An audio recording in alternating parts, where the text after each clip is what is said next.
having always to adjust, having always to adapt, having always wanting to be accepted and recognized. And I think maybe that's what's driving me into civil society too, you know. Could you explain that a little bit? Why do you feel this need to feel accepted? Is it because you're an ethnic minority? You want to be accepted by the majority. Yeah. So that's always a struggle, and it's still a struggle. Because I remember a conversation I had with my mother. This would have been in the 1970s, and we were traveling, and somebody asked, you know, where she was from. And she said she was from India, and she's an Indian. So I told my mother, you can't keep calling yourself Indian, you know, we are now Singaporean. Yes, and we have to say because we live here.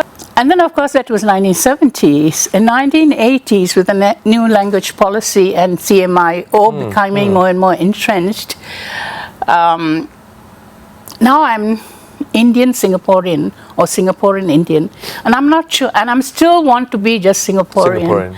Is it practical for Singapore to completely do away with the CMIO concept? It's a continuation of a policy.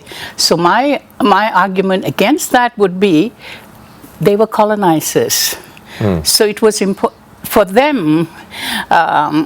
It was to their benefit, advantage to separate the different community, divide and rule. You know, we talk about 50 years of independence, but the Chinese, the Malays, and the Indians have lived together in Singapore for more than 200 years. When you have these institutionalized categories, then we tend to focus on race. Because it remains on the radar screen too often, right? Not just in the registry, in people's attitudes. You know? Yeah. And that, how are we going to get away from that? Of course, it requires greater exercise of judgment, right? Now, it's a fine line, but we need to know broadly where the line is and move back, you see? Say, for instance, we can talk about the language policy.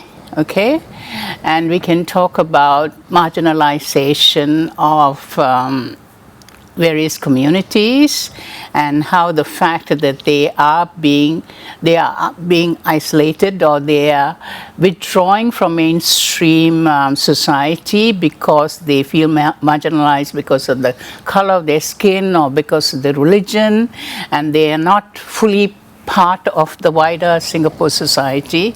Can we have these kind of discussions? We never know where the OB markers are. Yeah, that's one. And that is the limit that stops us from having these kind of discussions. And how do you sensitize people if you put all these kind of issues under the carpet and not discuss it openly? I'm not sure whether it's a matter of putting it under the carpet or whether it's an unwillingness to confront it openly because of the sensitivities. We will never be ready unless we start talking about it. Agreed. What's stopping you from sharing perspectives in the best interest of the country? The change happens when people's minds change, not necessarily the government. People's mind, the society's mind. And that to happen, you have to have more open discussions. And the only place we can now have open discussions is the social media. If you're a human rights group, you can't even find a place where you can speak, hold a forum. And some of these groups get gazetted as political organization. As soon as they are gazetted political organization, nobody wants to give funds. Okay.